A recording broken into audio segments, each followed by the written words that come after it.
sam od ovaj moment sudija na Ustavен суд, profesor Osman Kadriju, и морам уште сега да нагласам дека беше привилегија за мене прво да бидем предложен како можен кандидат за судија од уважениот председател на државата, господин Иванов.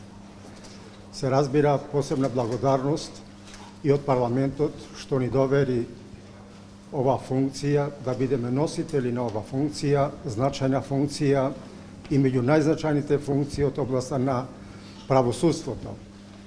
Судија на Уставен суд е племенита функција, меѓутоа, покрај привилегиите што ги има, во битието на ова функција и во нејзиното средиште се наоѓа една значајна компонента на одговорност. Судија на Уставен суд треба да биде одговорен во остварувањето на функцијата судија, а преку тоа да биде одговорен и за остварувањето на надлежноста на Уставниот суд. Нагласувам дека ова функција е значајна, меѓутоа е одговорна. Ово дотолку повеќе што и надлежностите на Уставниот суд се мощне значајни. Преку нив се остварува државниот интерес, преку нив се остварува интересот на општеството, преку нив се остварува интересот на граѓаните.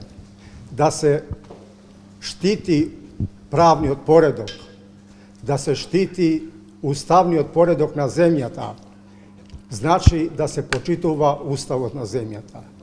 А да се почитува уставот на земјата, значи да се сака земјата. Затоа во сите правни системи постои една уставно-правна мисла дека Уставниот суд представува стожер и чувар на уставниот поредок на земјата. Ние како судии мораме да го дадеме придонесот за да се остварува надлежноста на Уставниот суд.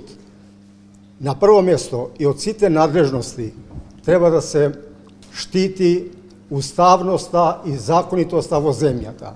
Уставноста и законитоста во земјата, во секоја земја, посебно во земјите кои сака да бидат правни држави, треба да се почитува, значи, уставноста и законитоста, која представува за нашата земја орган за дишење. Без овај орган земјата не може да дише. Затоа е мощно значајно да се остварува надлежноста и на судијата, и на судиите, а преку тоа и на Уставниот суд како најзначајна институција и посебен државен орган во нашата земја. Јас сум во тек со законот, позната ми е содржината, познати ми се и сите интервенции кои се извршени и за време на првото читање и после првото читање и сега при мериторното усвојување од страна на парламентот. Јас моето мислење го давам сега како правник, со оглед дека сум го следел, мислим, целокупниот, да кажем, целокупната активност сум ја следел. Овај закон е во духот на Уставот, уставните норми, затоа што ве молам, прашањето на јазикот е уставна материја и се гарантира со Устав.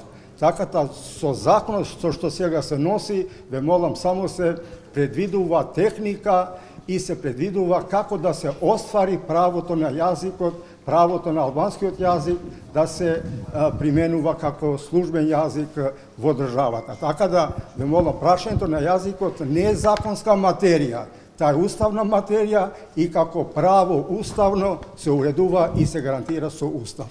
А што е со законот за специјалното јавно обвинителство? Веќе има неколку иницијативи за негово спорување.